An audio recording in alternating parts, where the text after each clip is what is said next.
I just saw a video from Alex O'Connor that I could not help but to respond to. He basically crawls over to the Christian side of the fence and steals from one of our greatest minds to attempt to undermine Christianity. Well, everybody knows who Blaise Pascal is, the famous creator of the wager, bet everything on God or hell, win everything, lose everything, and, some people just ignore all that. But a lot of people don't know that Blaise Pascal was also a philosopher, a mathematician, a scientist who was very, very insightful and made so many comments that give you pause that even without a finished work, his scrap pieces were all put together in his pensée, as Alex O'Connor said. And so his thoughts were all collected and put into book format anyway because they are so potent.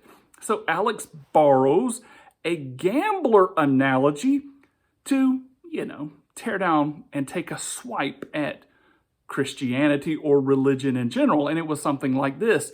A gambler wants to play the game, but if you told him he couldn't play the game, but he had all the money, then he wouldn't be happy. Or if he could play the game, but you knew he could never win, then he's not going to be happy. And so Blaise Pascal said, if you could play the game, but know you're going to win the winnings, but could never really win them, then that would be kind of like the perfect scenario. And this is where Alex is kind of like, isn't that what Christianity has done?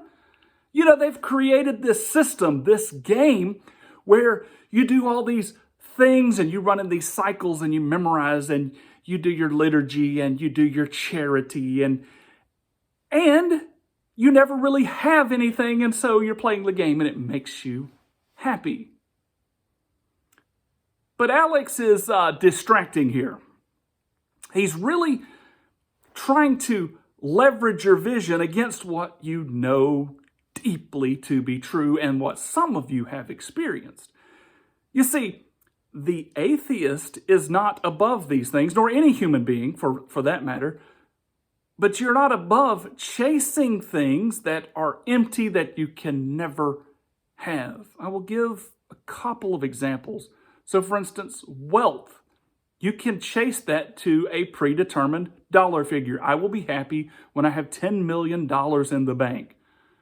But then as soon as you get to $10,500,000, you're like, that's really not what I was thinking. Maybe I should go for 15. Also, with fame, maybe it's like, I'm going to be happy when I am noticed and actually published in a journal of my choice. And then once you get published and you're in the in crowd there, you're like, oh, this is just kind of common. There's a lot of people get published, so that really didn't fill me up. Or name any kind of success.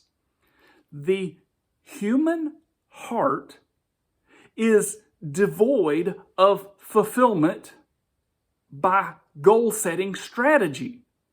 It is playing a game. You set your goals, you chase after them, you climb, you aspire, you strive, and then once you have achieved it, it's a really short-term happiness that never quite brings joy.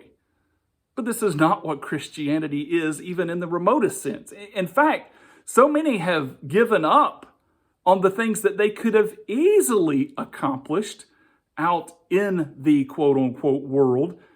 They gave up fields or gave up business ideas or they gave up dreams and aspirations and decided to actually serve and to yield and give to others, not because they were playing some kind of game to keep themselves busy, but because they were full inside, because they had experienced something that actually filled up their heart and made it okay to just exist.